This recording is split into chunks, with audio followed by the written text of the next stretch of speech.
You're listening to an episode recorded during the time Innovation Fuel was part of University Canada West. We are proud and grateful for the work we've done together, and we want to thank the university for being in our podcast. We are now excited to continue the journey of Innovation Fuel into its next chapter. Thanks for listening. You're listening to Innovation Fuel, business podcast by University Canada West, bringing you fantastic stories from accomplished entrepreneurs and key industry professionals. Let's explore the entrepreneurial world through local businesses and our university community.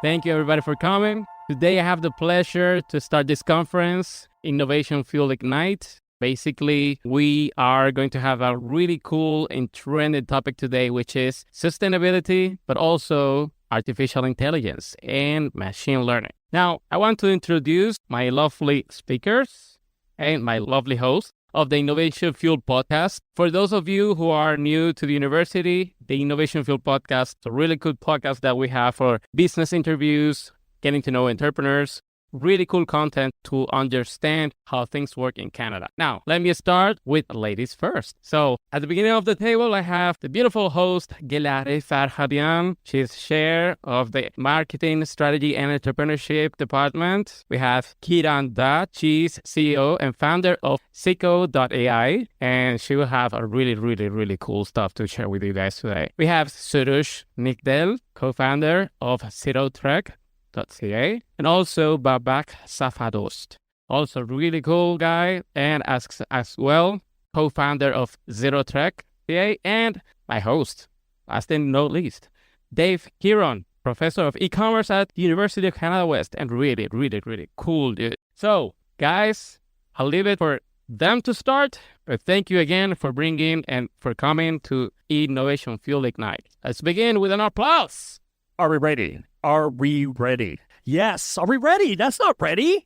What's ready? Ready. Are we ready to ignite, you guys? The journey to Ignite. So, guys, the journey to Ignite was started by myself and Gelareh. We started Innovation Fuel to bring new ideas into our community. Small businesses, medium businesses, the challenges that we're facing in and around the community that you can interact with. But we also wanted to engage you. We wanted to get your spark ignited. We wanted you to start thinking about these things and start thinking about how you might contribute to these communities when you leave this institution doors. And this is why Ignite was started. Ignite is all about sparking your ideas. We're going to present, we have some wonderful panelists today here. Two of them, by the way, are UCW grads. Can you put your hand up if you're a UCW grad? So, guys, the opportunities are out there. So we want to bring those opportunities to you. We want you to have these ideas so we can help you to start sparking some ideas. At the end of this, we're going to have a Q&A. We're going to give you an opportunity to come ask some questions of our guests. But we also want the opportunity for you to start your own thing. And maybe even these individuals can learn something from you, from your experience. So today we're going on a journey. We're going to start somewhere. We're going to start in this world of sustainability and the environment. And environment with technology.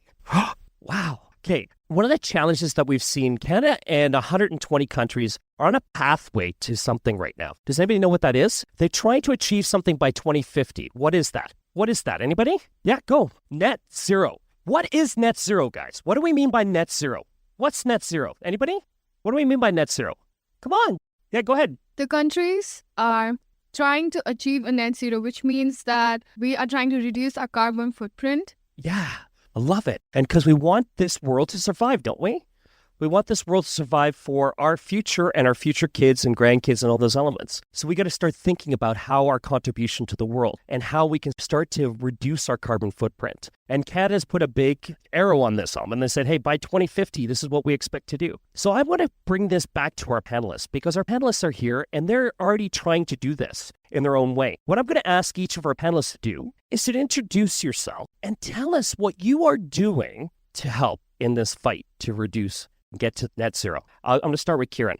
Hello. So I'm Kiran. I'm co-founder and CEO of Ceco AI. Ceco AI is a sustainable resource management software for resource-intensive industries like mining, forestry, agriculture, and manufacturing. And so what we're doing to advance Canada's progress towards net zero is we're looking at net zero holistically. So not just from the point of view of carbon emissions, but also how can we increase our resource efficiency when it comes to water, when it comes to energy. And yeah, ultimately we are trying to create those day-to-day incremental changes in operations in these large behemoth industries so that we're able to see growth and progress, innovation there.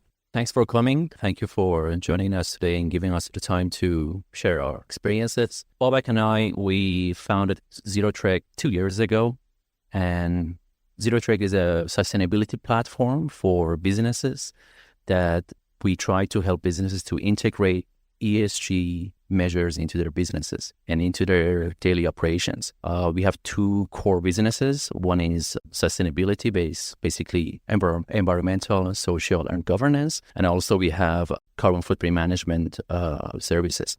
In terms of, if you want to dive in a little bit into more details, so on the carbon footprint part, it's a huge topic right now in Canada that most of the industries are trying to reduce their carbon emission, but the conversation is limited mostly to big enterprise and big corporations with very high carbon intensity. But the small businesses and service sector is kind of left out of this conversation. So that's the part that we put most of our focus in. It's true that the intensity of the emission are lower in those sectors, but then overall, it's about 70% of Canadian economy. So the role of small businesses are huge in this fight in getting to net zero by 2050. So our approach is to empower businesses to understand, reduce, and manage their carbon footprint. And our tools, the services that we provide to businesses, empower them to take actionable actions towards sustainability. I was just going to add on that it's exactly the point of to really make any progress towards having a sustainable future, it's going to be collective effort. And so while our business focuses on the major companies, they are focusing on the SMEs, and that combination, that's the same kind of concept of our individual efforts, our choices do make a difference when they're taken together in a collective.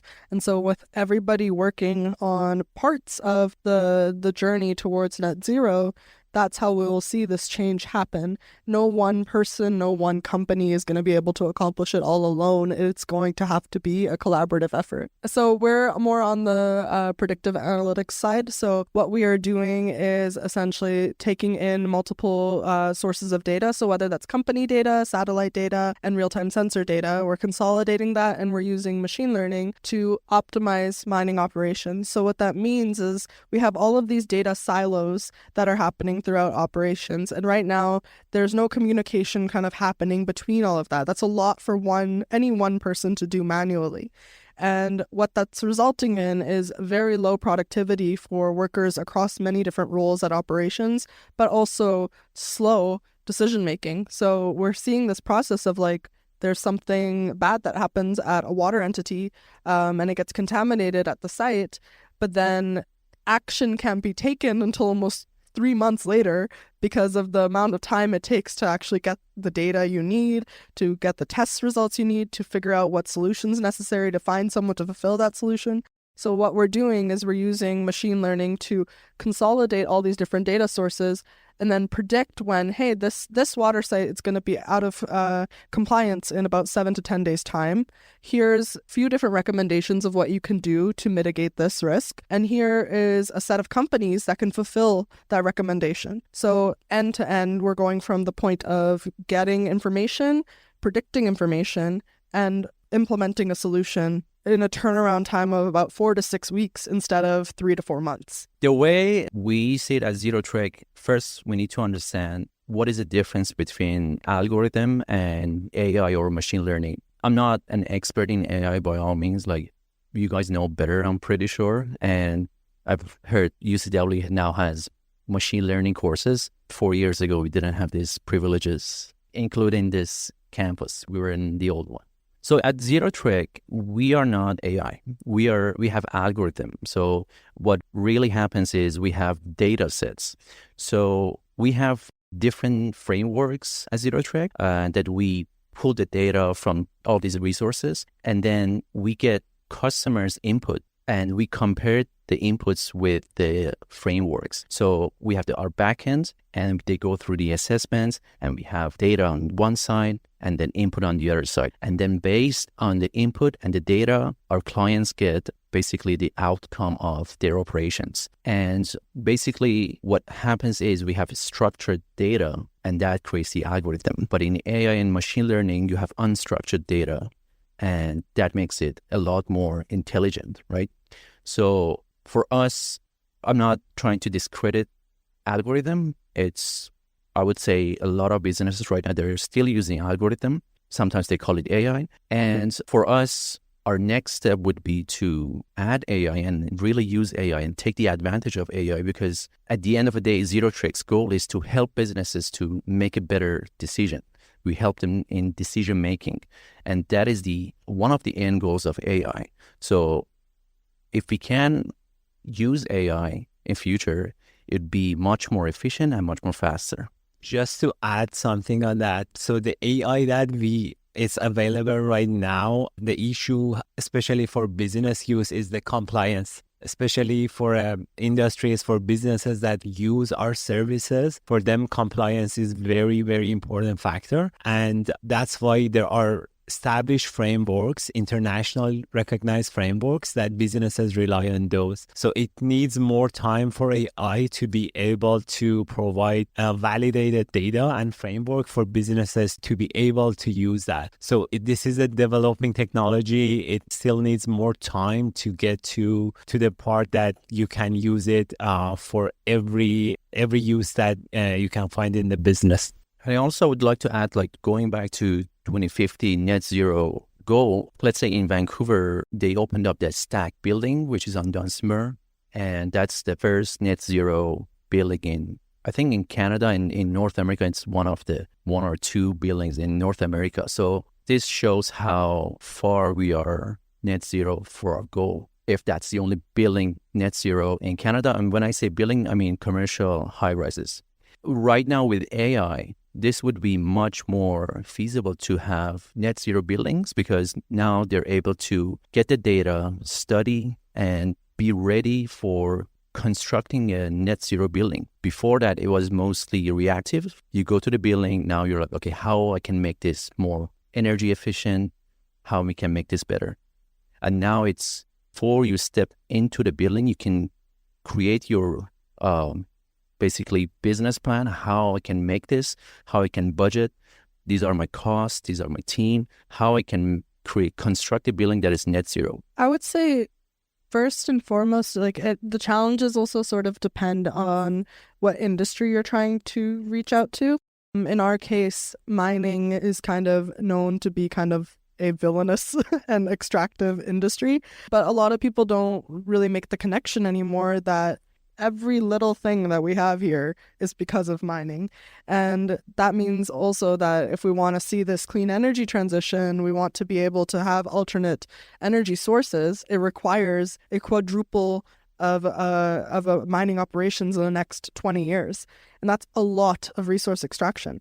So for us, when we look at the challenges of trying to communicate how we use machine learning to improve sustainability, we make the business case for it by explaining the resource efficiency, because ultimately, if you're hitting a point of efficiency, you are saving costs, you are making more money per unit produced.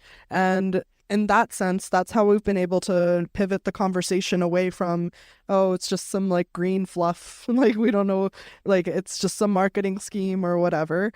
That's not at all what it is. But those misconceptions are the first part of the challenge that you have to break down and make clear that actually there's a lot more merit behind integrating sustainability into your business. And using machine learning in this case as an emerging technology, I would say the challenge kind of comes inherently from the sense that it is an emerging technology, meaning it's changing so rapidly. We're entering this new age, industrial revolution 4.0, 5.0, maybe even, with how fast things are moving. And that means that ultimately the challenges that come with that is that as soon as you finish explaining finally what you're doing with your customers, something changes, and now they have a different conception of what AI is. Everybody's assuming that AI equals ChatGPT equals generative AI, but really, like, machine learning is just one component of AI. There's computer vision, there's other components as well, but there's a lot of I would say misconceptions that give rise to the challenges, but also just miscommunication about terminology associated with it. So both on the AI side and on the sustainability side, what it means to be sustainable means different things to everybody. And so I would say to mitigate this challenge, we have conversations with the different companies we're reaching out to, the different partners we speak to, as to what is their definition of sustainability and how aligned are we in our actual vision. For us, the challenge that we are facing right now is mostly about getting the message out there to businesses about integrating the sustainability initiatives in their business, because the sustainability conversation turned from a nice to have to must have over the last few years.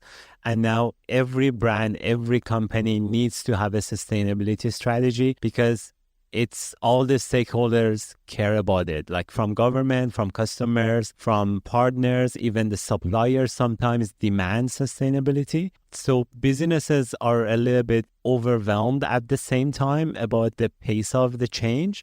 And sometimes they find it very hard to integrate the sustainability into their business. The sustainability can mean different things, depends on the scale of the business.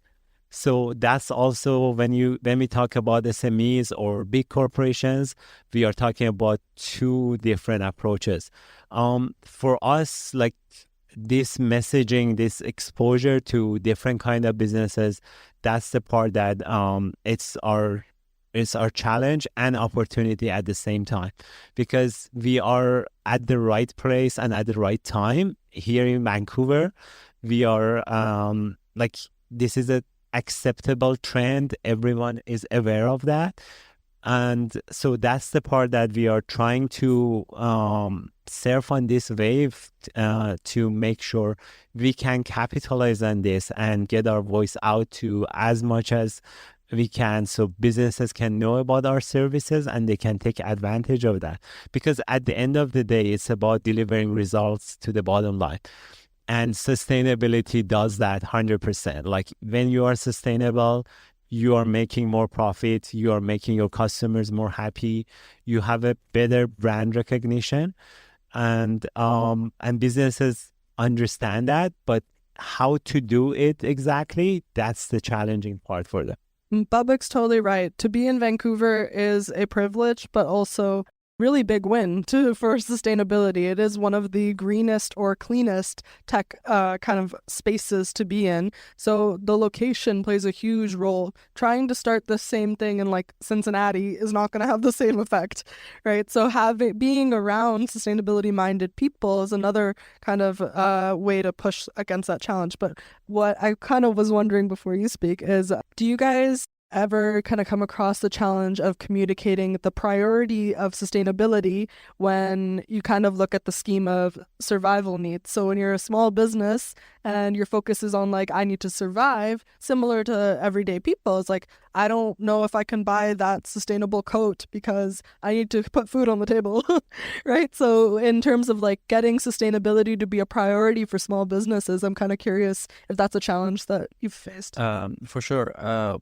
One of our challenges is the messaging, what Babak mentioned.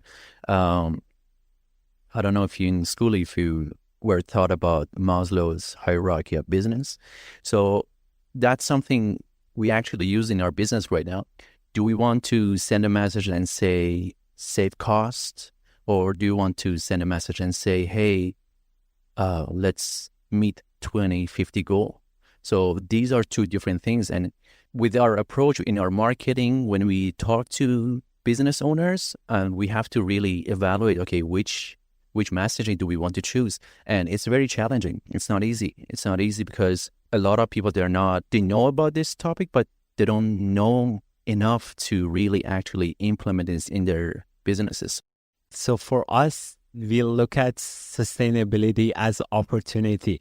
For example, when you ask, how do you prioritize it? If you look at it as an opportunity, it's a business expansion. It's going to add to your revenue. It's going to increase your bottom line. The investment that you put into sustainability, you should look at it as an investment, not as an expense. So that's something we try to transfer to our customers to make sure they can see and they can look at. They need to see a ROI on that to see how can we return this capital, and even more, because that's the investment in their business.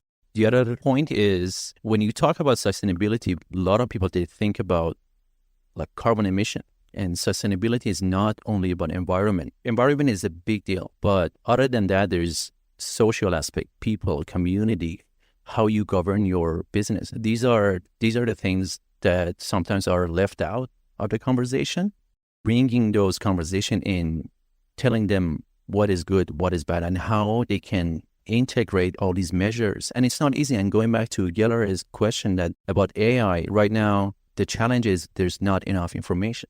Right? You go to ChatGPT right now, write me an essay. I'm sure you guys know. It gives you 100 essays about sustainability. Like, there's not enough information. And there's so many companies, like cool companies like Keighron's company, that with AI, they're working with they have a service for companies, but they only focus on, let's say, mining. There's a company, it focuses on transportation. There's a company focuses on waste management. But again, going back to the meaning of the sustainability, there's so many layers. So is there any platform that can cover and wrap its arms around all of these topics? Your company is focusing environmental justice. We see this really anywhere, but you have to take kind of like an intersectional lens to welcome everybody, come in.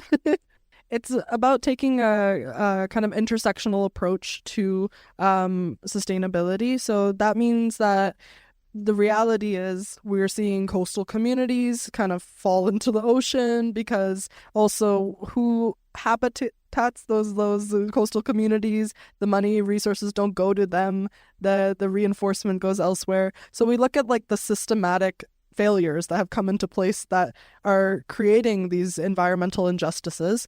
But I would say that regarding Ceco particularly, our focus is on how we can uplift Indigenous voices. Many mining operations happen, almost all of them to be honest, happen on Indigenous lands.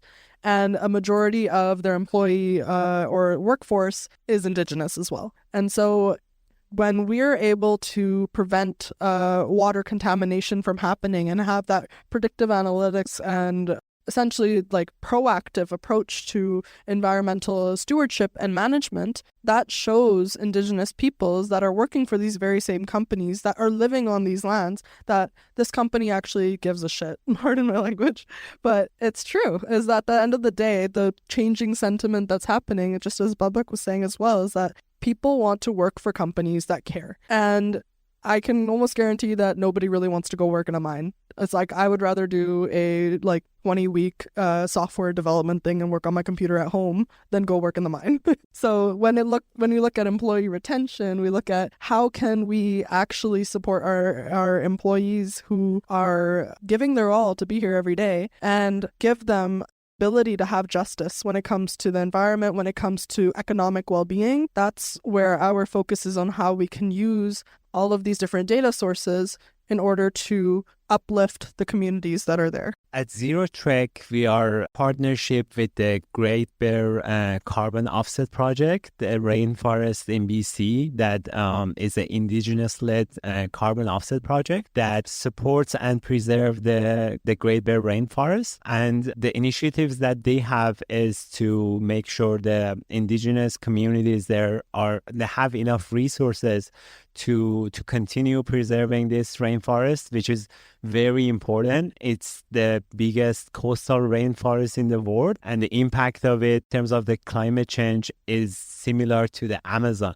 So for us, providing access to these carbon offset projects to our customers and make sure the investment that they are putting in goes directly to the project, that's the part that we are focused on in terms of the environmental justice. But other than that, inside our services, we are very focused on the social aspect of sustainability. Like our software platform that helps businesses become sustainable.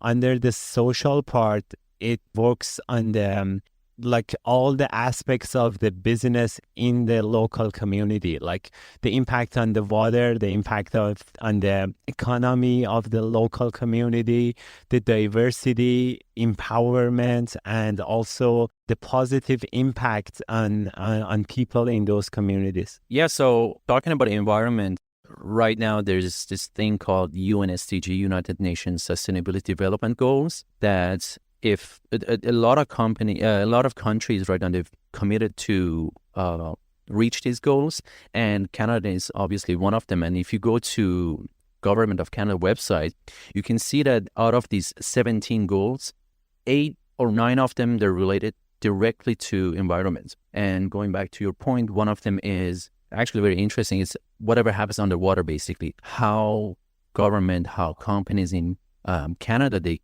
care about the underwater world, what happens in their fish, the cleanness of water and everything. So, and going back to ZeroTrek, we don't want to really talk about ZeroTrek, but it's good to plug it in. ZeroTrek, what we do is we have the assessments and we show them, hey, from 17 United Nations sustainability goals, you've met 5 of them, and these are the remainings. And we give them like insights how you can reach them, other companies do to reach those goals. The last point that I was just going to add on is that the social aspect of environmental justice or of sustainability is still evolving quite a bit. It is much easier to track and have metrics for environmental sustainability for us to say we saved X number of liters or gallons or we stopped this many tons of carbon emissions equivalent. But the reality is that on the social side, it's not as easy to quantify. Those are very qualitative, success metrics, so to speak. And so part of what we've been doing is consulting directly with Indigenous communities as to what metrics they want to see. When they're looking at their community, their nation, and seeing what percentage of their nation is employed by this mining company, they have their own terms of metrics. Some nations, first of all, think that the creating metrics or applying metrics in the first place is against Indigenous principles. Other Indigenous nations and communities are taking a modernization approach of economic development and well-being for their nation, and so they are actually trying to standardize and add metrics to everything.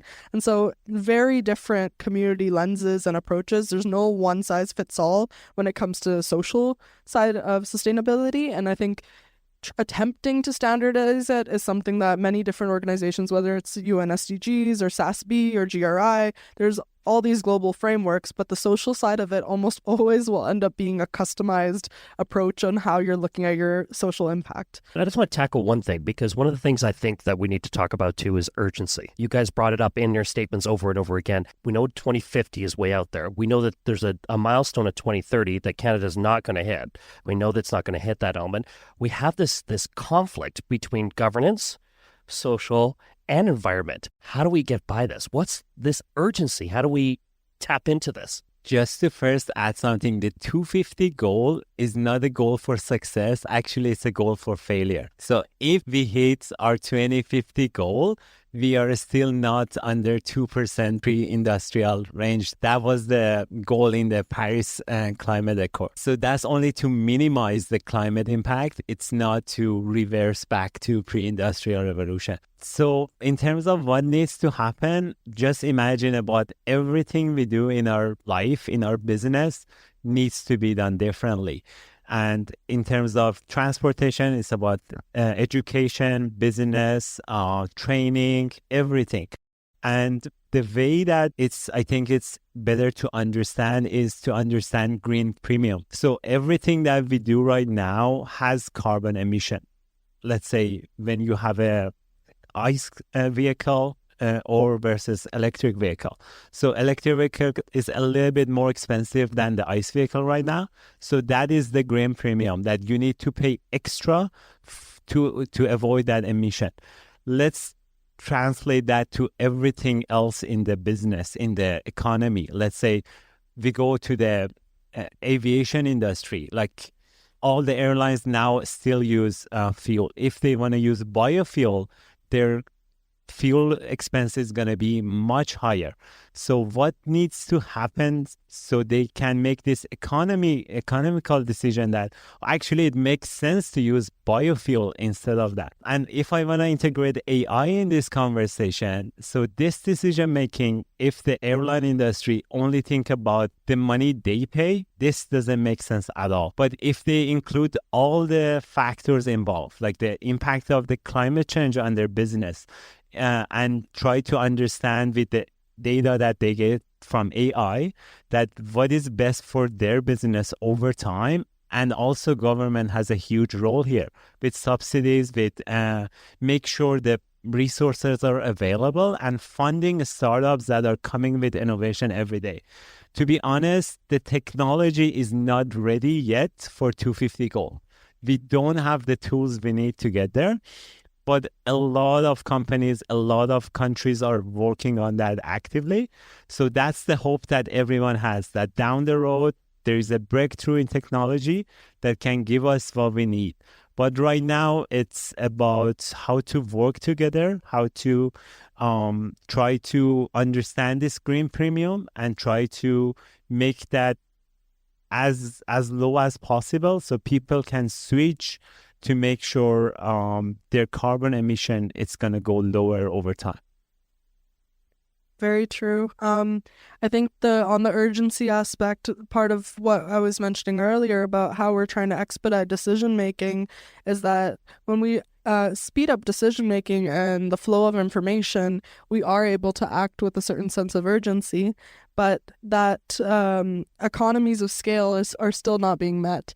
And the reality is that even if we look at, say, the fashion industry, to make a shift away from what synthetic materials are being produced right now and at what scale those are being produced, the cost per item, technically we should never be able to have a $10 shirt.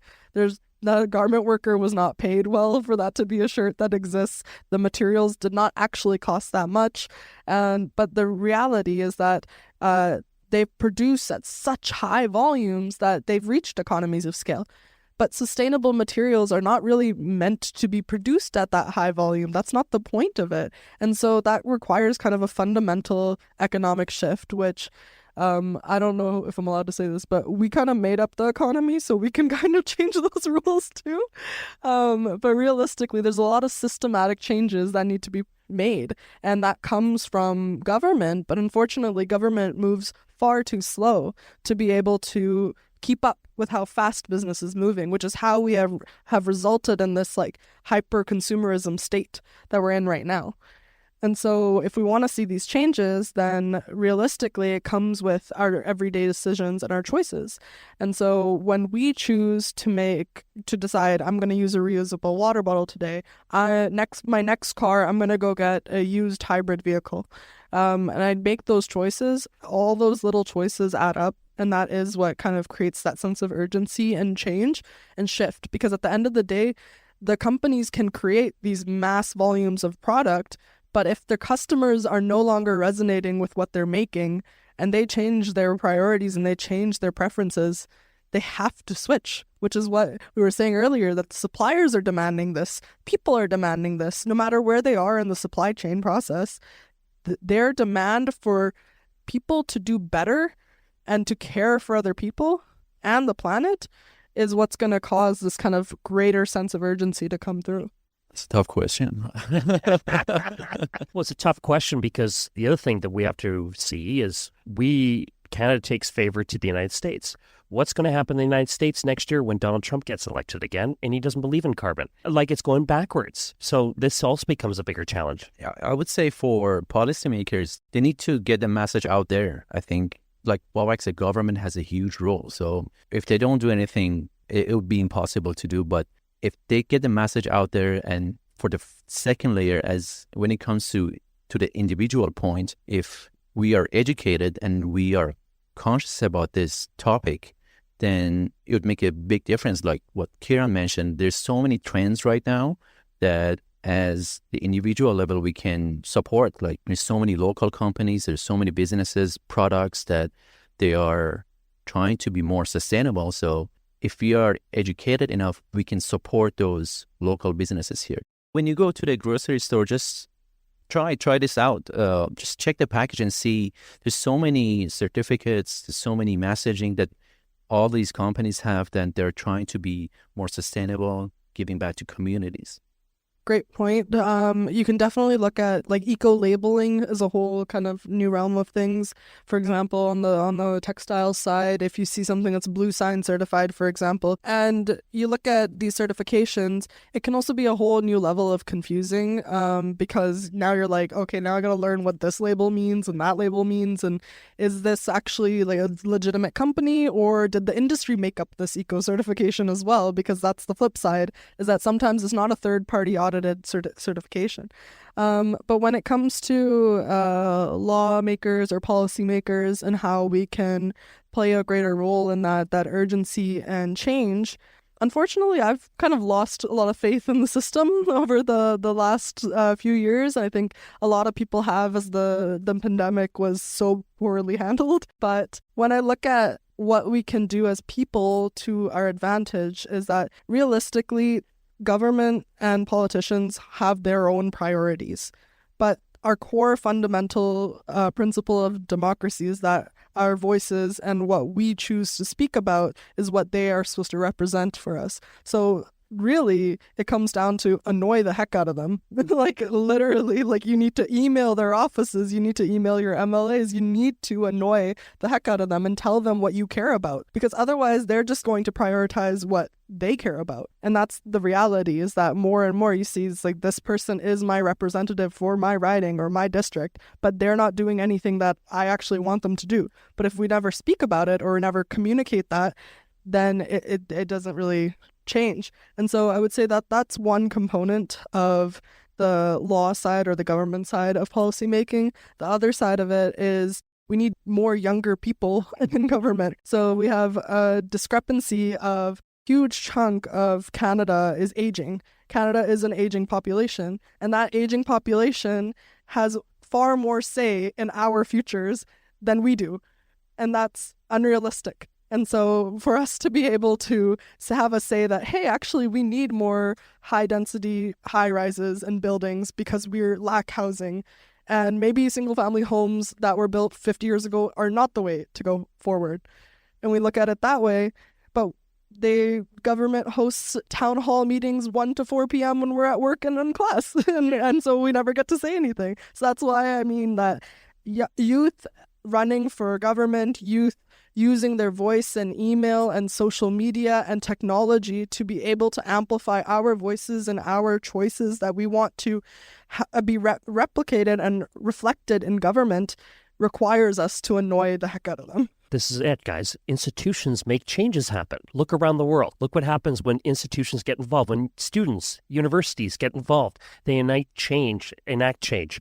So leading off this, what should these individuals, these students right here, should be thinking about for the future? What are some of the skills, the ideas that they should be bringing forth? Yes, maybe going into politics is definitely one that we definitely need in a younger voice. But what other things should they be thinking about, guys, and going forth and exploring maybe their own ventures in the environmental technology element? I would say look for like innovation. Right now, innovation is number one factor for every business. So try to educate yourself and learn more about the technologies out there. And I was just speaking to Keighron that all the resources are out there. You just have to go for it and try to find it and try to get those tools in your advantage. Totally. We were speaking earlier about how like being an entrepreneur means you have to be comfortable with failure. And not all of us are in positions in life where we're able to recover from failure as well. So that part of it, I would say that like you have to take with your own grain of salt for the Maslow's hierarchy of needs, your survival concerns.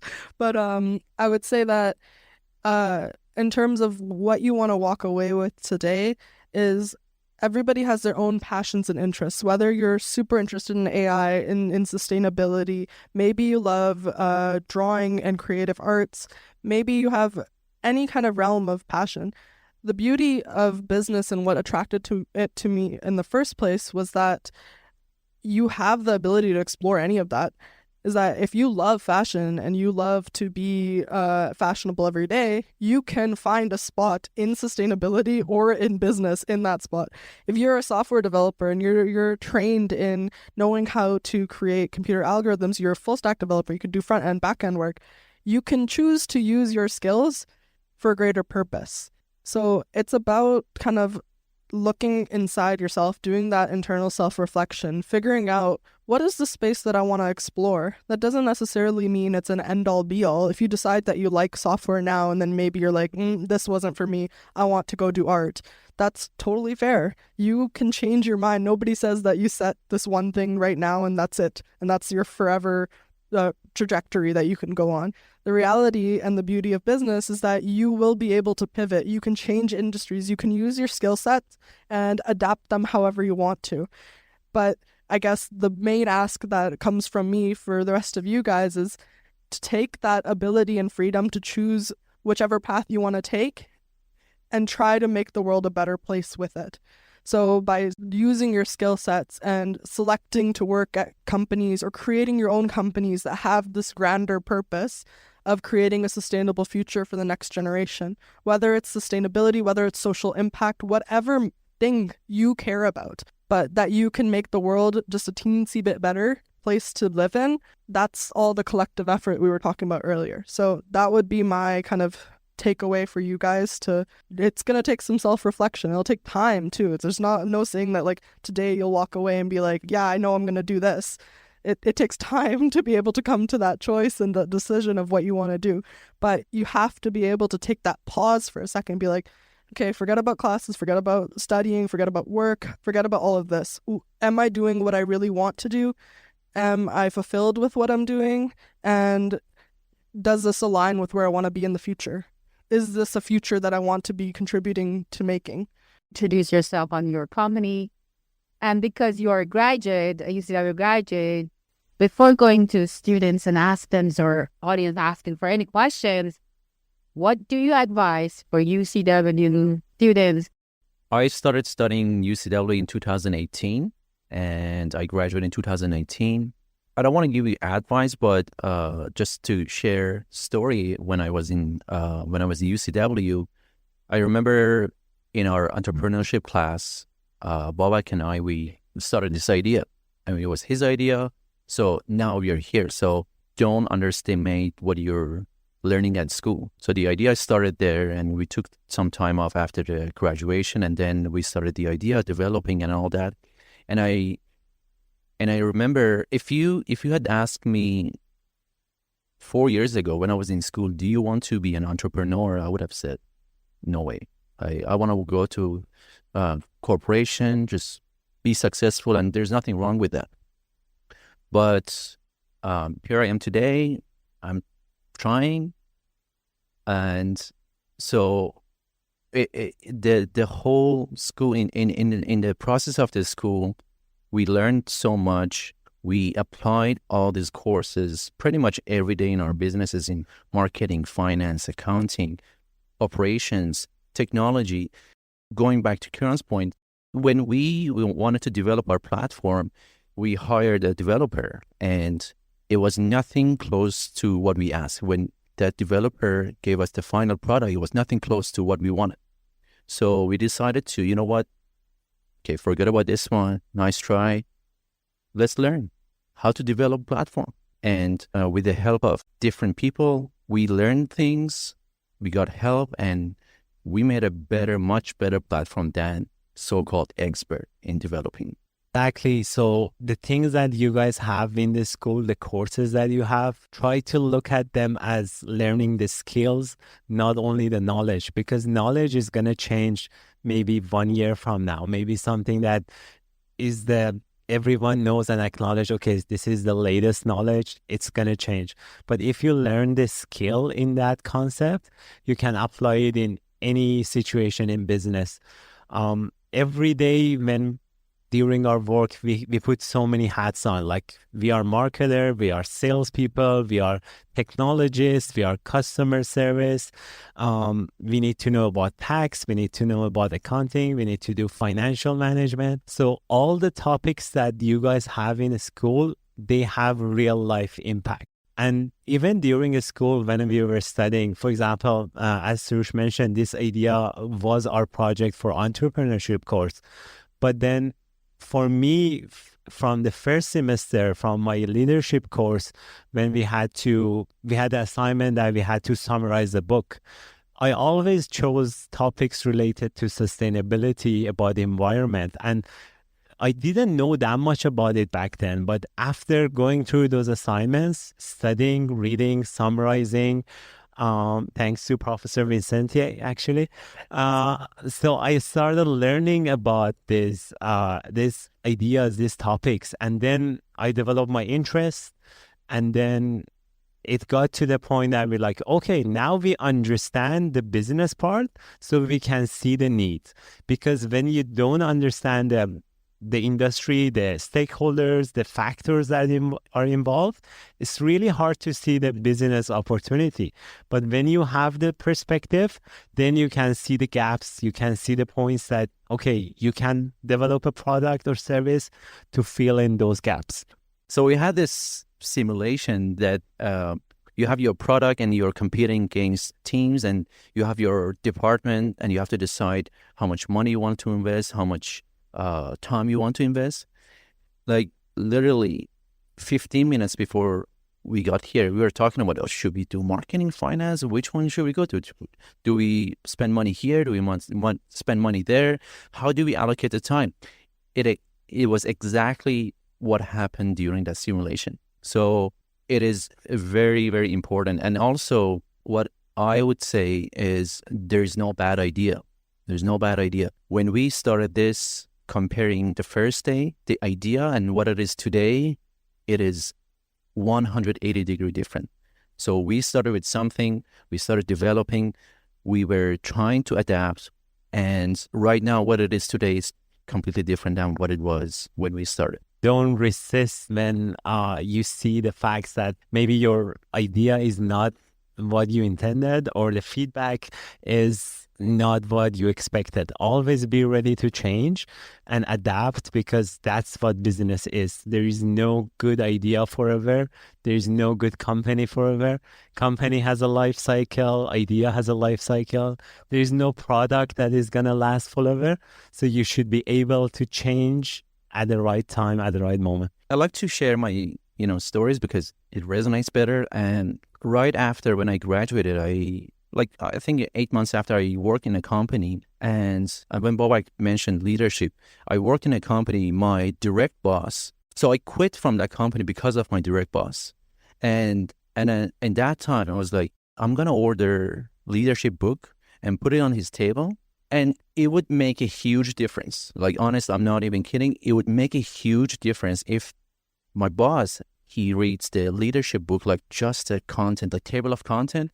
Huge difference. So it's very important. It's very important. I am not a UCW grad, but I do completely agree with everything they just said. Really, the second you decide as a human to stop growing and learning is the day that you gave up.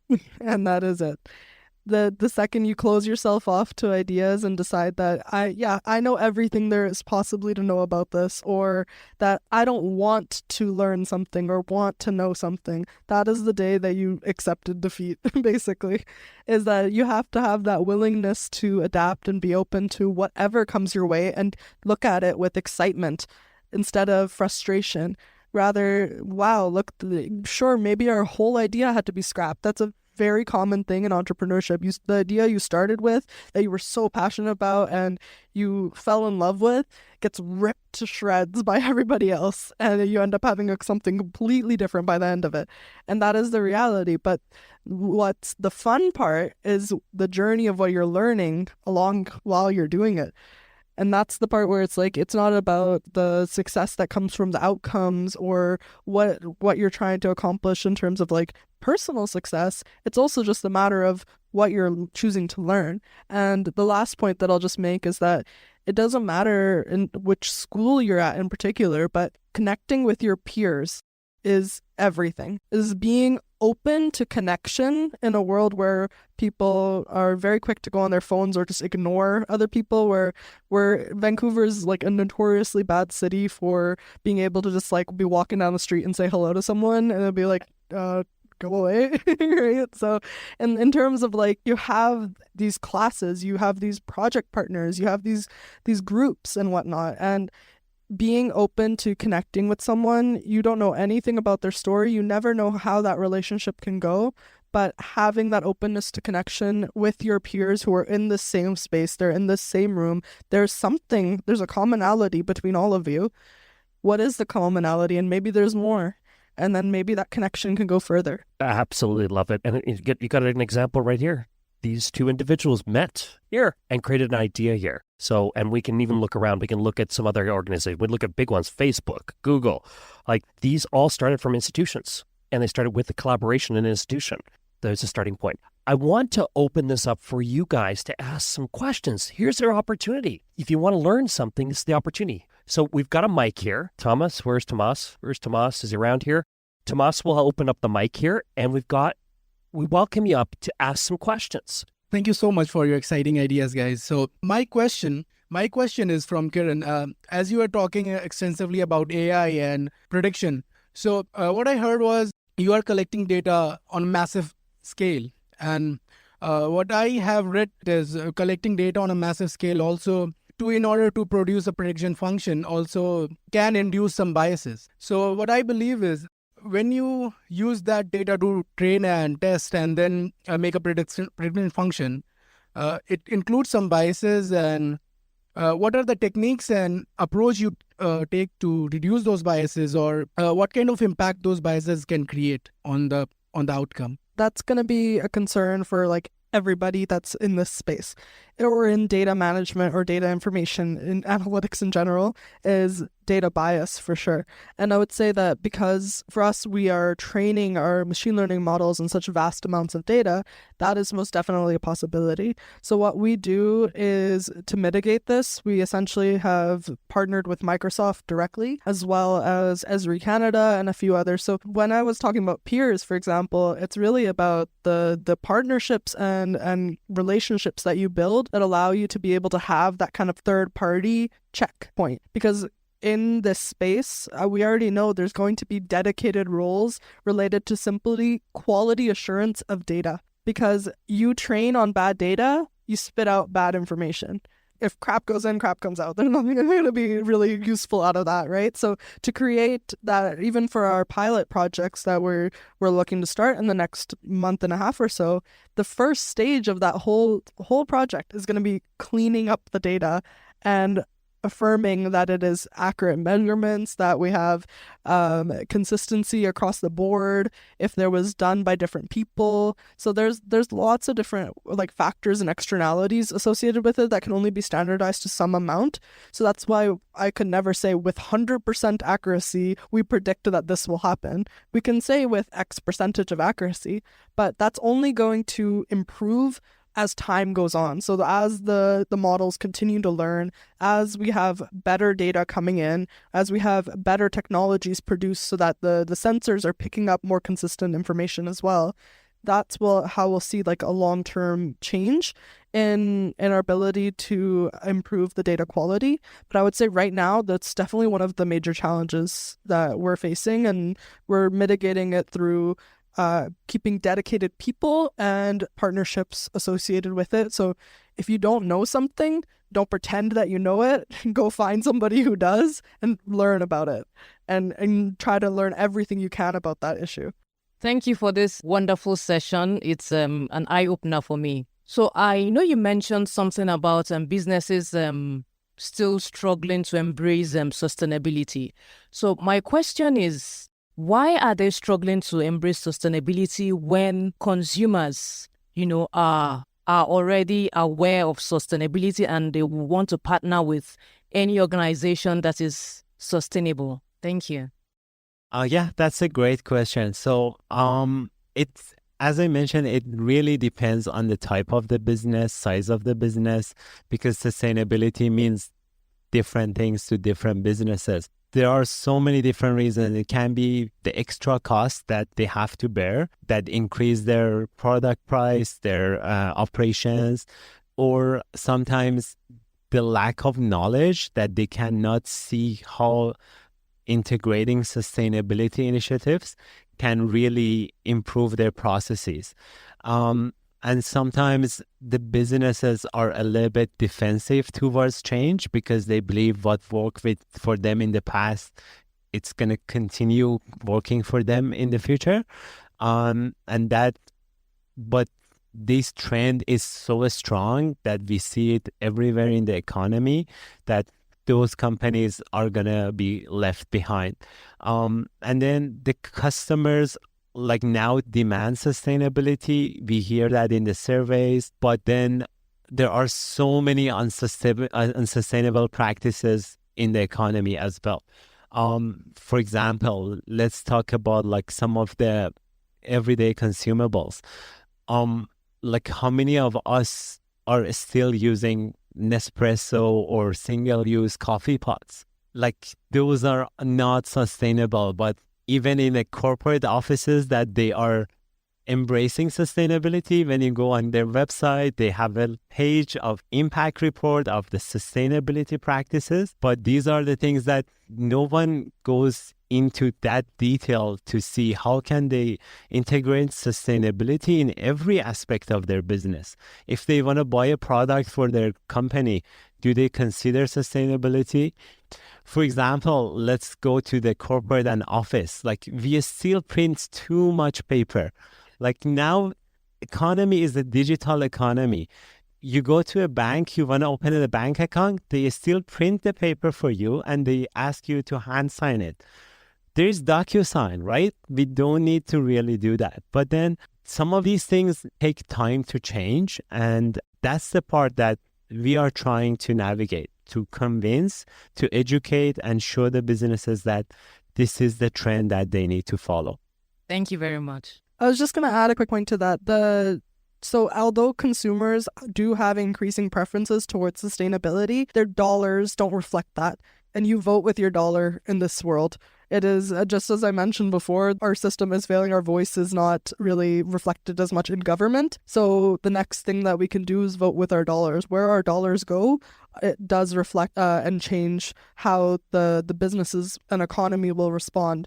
And so when we have that disconnect between the preferences and then realistically the number of people willing to pay the so-called green premium, that's not reflective of each other. So there ends up being a gap, and then the companies don't take it seriously that their consumers are actually willing to make that change. But the question kind of becomes is are you willing to make that change only if the cost is the same? Because if the cost was the exact same, you would choose the sustainable option. Why wouldn't you, right? But in this case, it's the willingness to pay a slight premium for that same product because it was made ethically. My previous role was all in ethical sourcing and manufacturing, but in that space, there's so much nuance and complication that our choices at the consumer level do really reflect, and where we end up putting our dollars do really reflect how those changes are made. Next time you guys go grocery shopping, look at the cereals and then look at what company's in the corner of every single box that's in that row.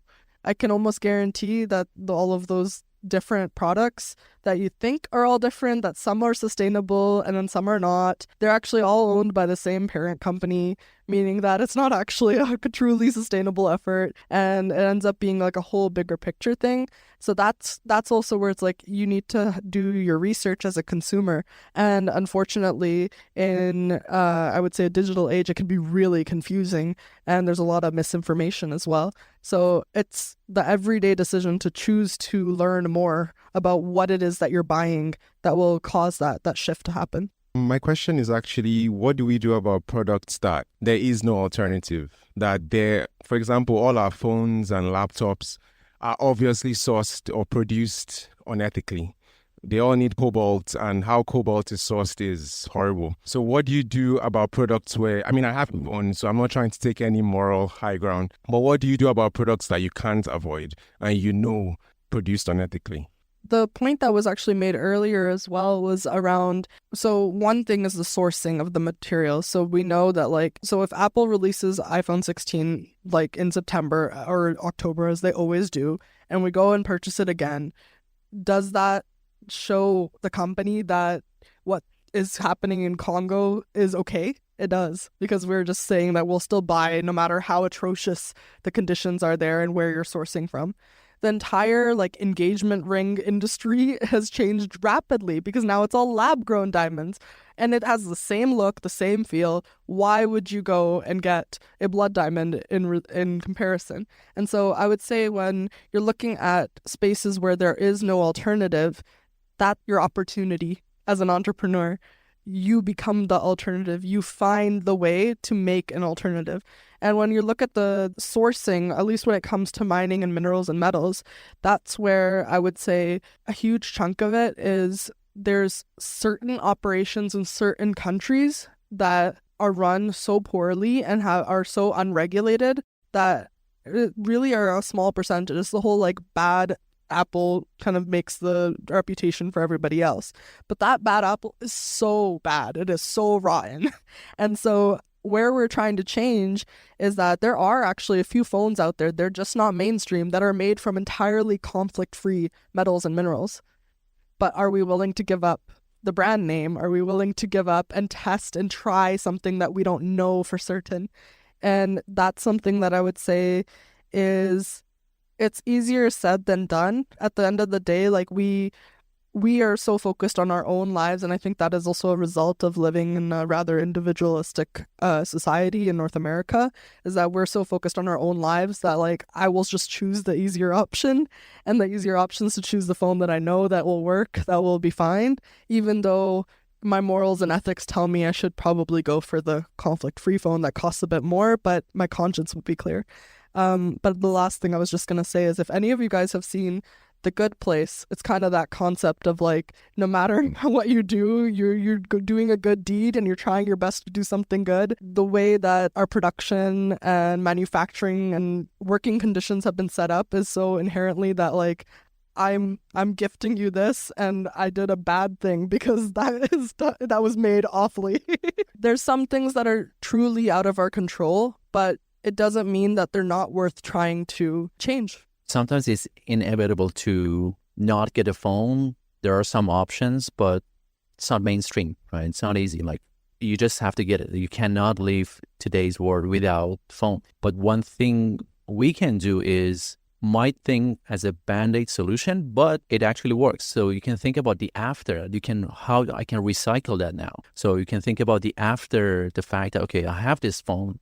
Okay, there's nothing I can do. I need phone. But how you recycle that? If the whole recycling situation right now, it's very important, and there's so many sources that you can look up to, and there's BC, they have so many resources. So at least you can educate yourself how I can recycle phone, how I can recycle batteries, how I can recycle cupboards, how I can recycle styrofoams. So that's something at least you can substitute with not having a sustainable product. Does end up playing a huge role is using what you have to your maximum advantage.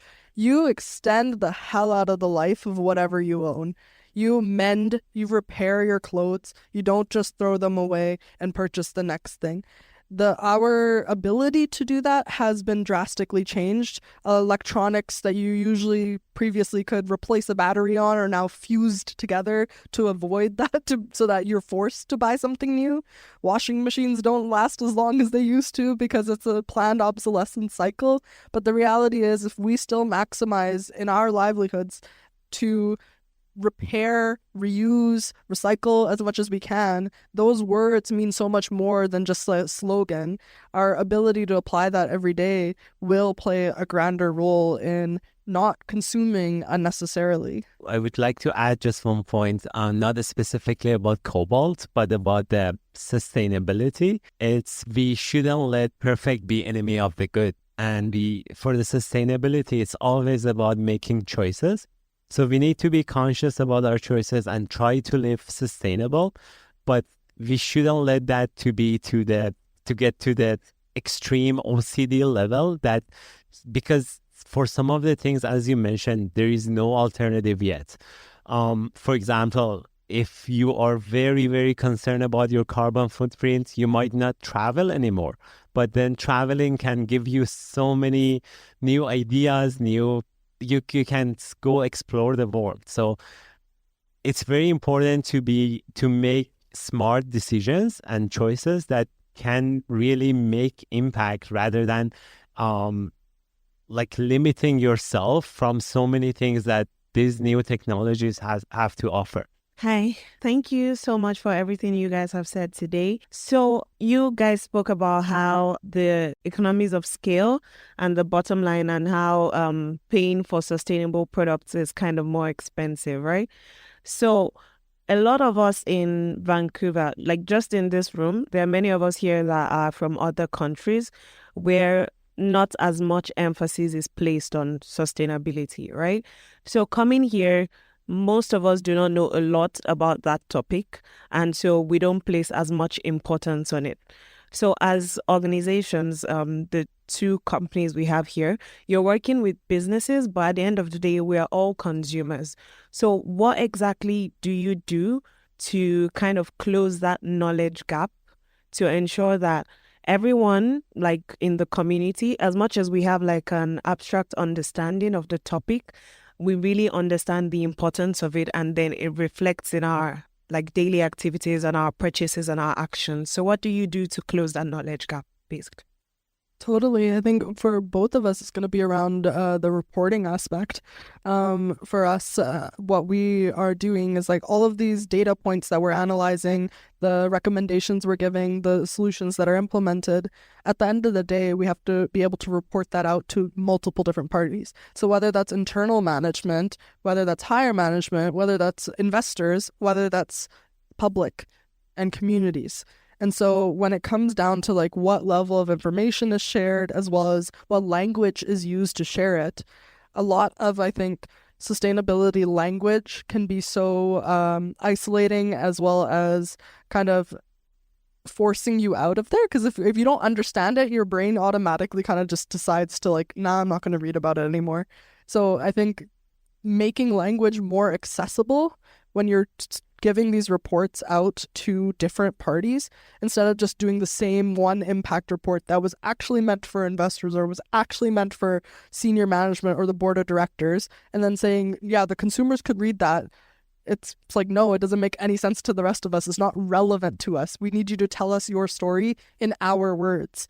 And so that's about meeting your audience to where they're at, and realizing that when you're changing your communication must change according to your audience. You can't just do a one-size-fits-all thing and expect that everyone will resonate with it.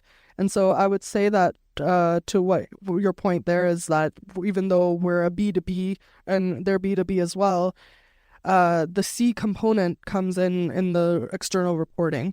In my previous role, it was a B2C role, and we had to do a lot of work when it came to balancing marketing with education, because education alone is not sufficient to get people to make the right choice, but marketing alone is not either.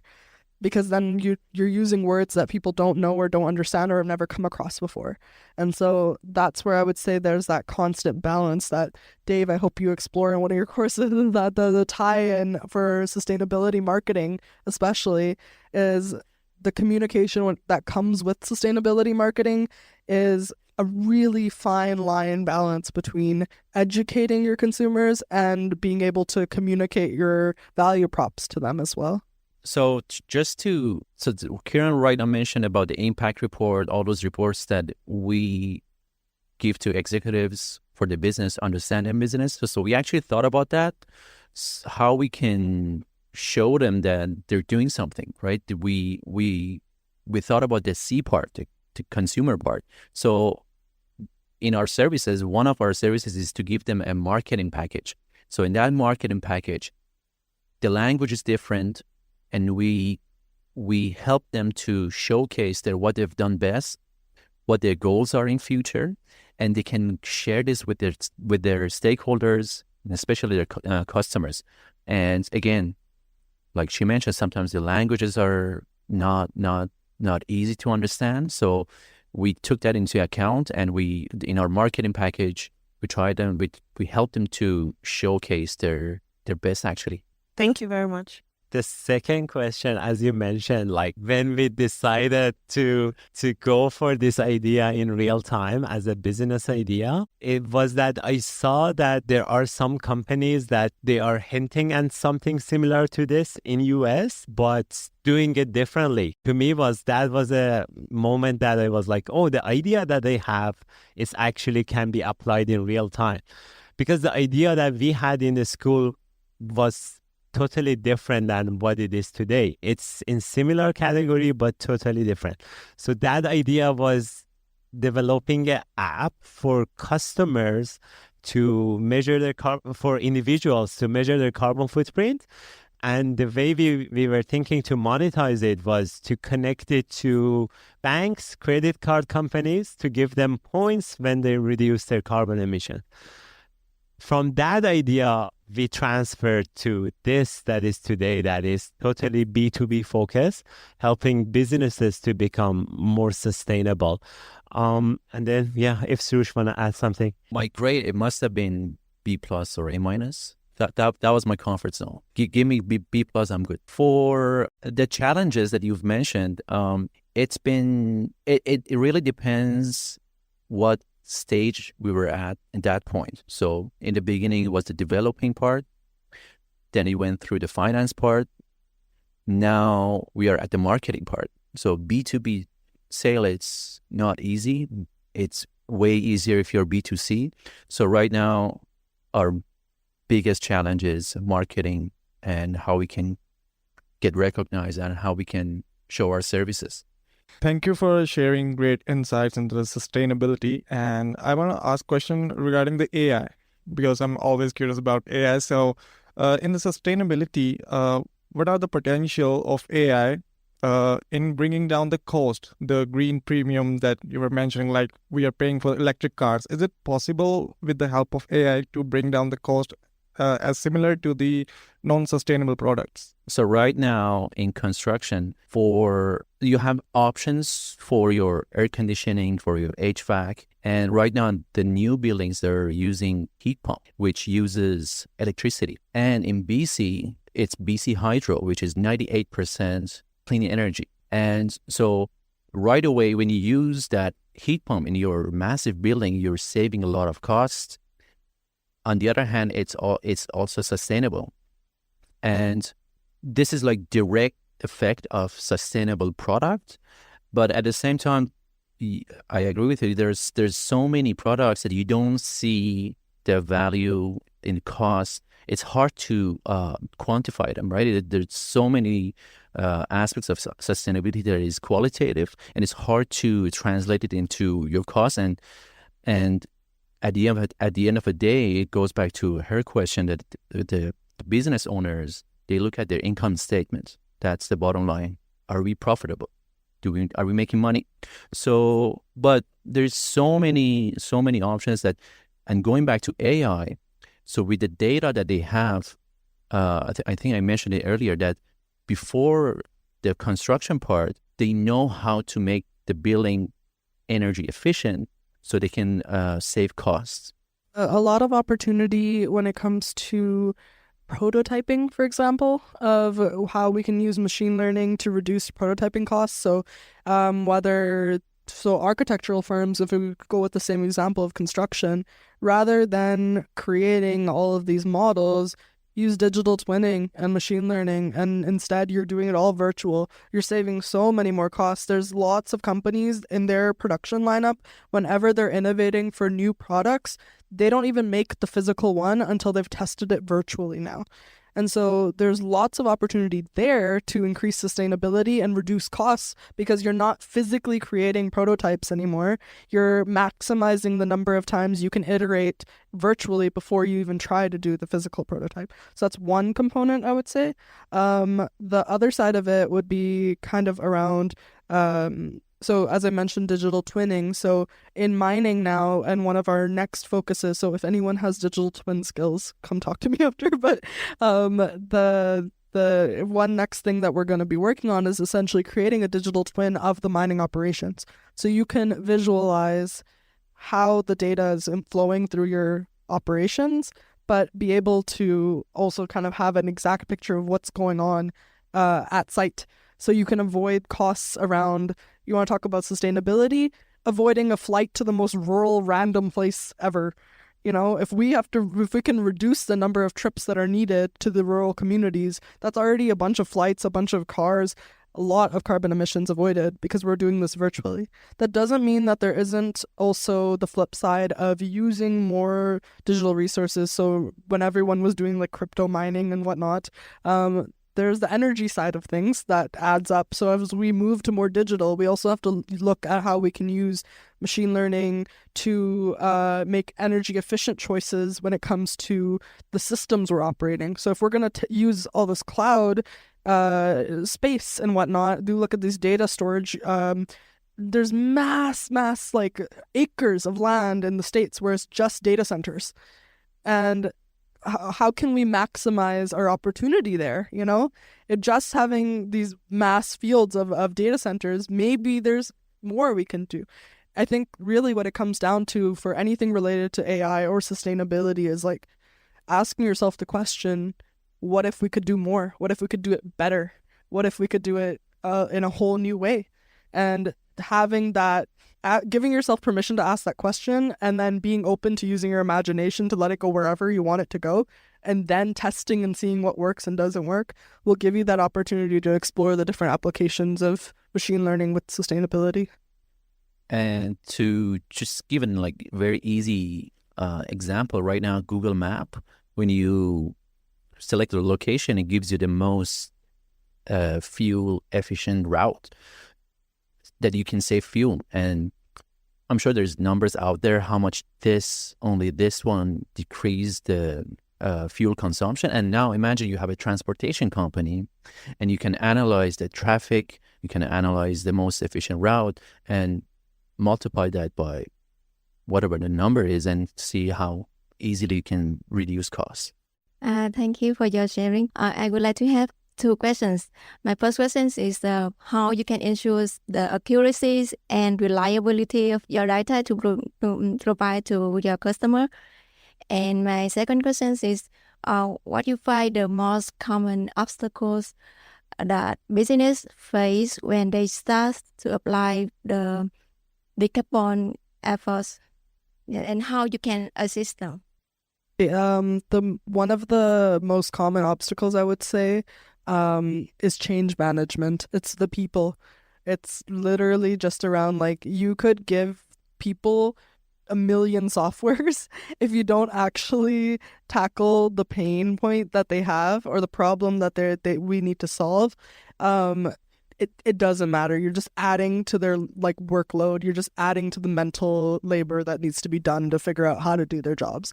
So I would say like the most common obstacle is around people and change management. So being able to implement your solution, whatever technology you're creating, into the business or into a customer's life, depending on which kind of B2B or B2C where you're going with it. So the change component is like the most unpredictable, as well as I would say one of the hardest to mitigate, but that's where the best thing you can do is talk to your customers and literally just ask them, what is it? What will make your lives easier? For example, for us, they already have a communication platform. So why would we go and say that we need to have our own communications within our system? Why don't we just integrate their Slack into our thing instead? Right? Rather than create more problems for them and to like, oh man, now I got to look at Ceco's thing too now. And I got to check my email and I got to check Slack, and it's just more things to worry about. So we got to, when you talk to your customers, you're able to learn so much more and pivot and iterate upon that. I'll let them answer the other question. Yeah, for us also the same, like some of the features of the platform that we had in mind as this is the killer. Like sometimes when you talk to customers, you see they perceive it differently. So the feedback from the customer is very important. The way we try to overcome that is with the onboarding and customer support to help them throughout the process, because our service is not a single time service, it's a subscription ongoing basis. So companies who work with us, they have our service through the cycle, and we have engagement with them throughout the cycle to make sure they make the most out of the service that we provide to them. And then in terms of the challenges that they experience with the product on their end, sometimes for them is a little bit working with multiple platforms. Because now every company has their own CRM, their own communication, their own HR software. So adding software on top of software is a big pain point for companies. So being able to integrate softwares into each other to make sure softwares work together as in an integrated, seamless way, that is very important feature that every SaaS product needs to have. One more question, last question. Development in the nuclear energy has been profound recently. So because the perception about it is everyone is thinking about the Fukushima, about the incident in Russia that happened. But now the technology is totally different. Even the type of uranium that they use is different. So we see the new pattern, like in Europe, like countries are going back actually to using the nuclear energy. In US is very common and it is very clean, but the waste part is still a pinpoint. They don't know how to recycle it yet. In terms of the efficiency, is the most efficient and cleanest energy that a human being has right now. It's better than solar panel, it's better than wind, it's better than hydro. So there should be a role for that in the energy mix, but it's a very high tech. It's not going to be equitable because so many countries don't have access to it. It's a rare resource that the input is limited. So it has its disadvantages as well, but recent concession is it needs to be included into the mix. I would agree completely with what Babak just said. Nuclear gets a bad rep for sure. And I mean, there was horrific accidents too, which is why that is the case. Often even I would say any regulations and stuff that came into play because someone got hurt or something disastrous happened, and then the regulations came afterwards. And so I would say like this is a heavily regulated space, but the opportunity to scale nuclear energy is very, very costly. And realistically, I also look at, well, I do agree it is one of our best resources. I think one thing that we need to also kind of look at is the politics around what it takes to scale it. Unfortunately, that plays a massive role in our ability to have different mixes of clean energy. In this case, or we can just like look at Europe, for example. Europe has rapid trains, Japan has rapid trains, China has rapid trains all over the place. There are countries doing better off in transportation. Why is it that we have to pay like $700 to go to Toronto when we could also have a train as well, right? And so when we look at that, we look at also where system failures result in the ability for corporations to lobby against things that would actually be better for consumers. So it would be a better and more economical as well as sustainable choice for us to choose to take the train in to our jobs and our schools and to travel rather than airplanes. But the airline companies will not do that. They will lobby against that. And so I would say that while everything that Babak touched on was extremely valid, it's all of that, but there's the added layer of the politics around can we shift the mindset there that actually, no, we need to put things in place to avoid this kind of level of corruption when it comes to being able to choose the energy sources that will power a country. The question is, does it geographically make sense to have nuclear energy as your energy mix? For instance, in BC, like I said, is 98% clean energy. Does it make sense? Or is it worth it to introduce the nuclear energy? So, but I think this is a question that yet to be discovered, but what they mentioned is absolutely true. So I would like to offer a last final thought, a moment, but also an opportunity to, if anybody wants to reach you, how can they reach you? So if you'd like to give us a final thought, a little bit about your business maybe, and then maybe how they can reach you. So you guys can feel free to reach out to me on LinkedIn. I think, Tomas, you can share it to you guys. Feel free to reach out to me. I'm more than happy to have a one-on-one chat or anything if you have other questions that you want to talk about.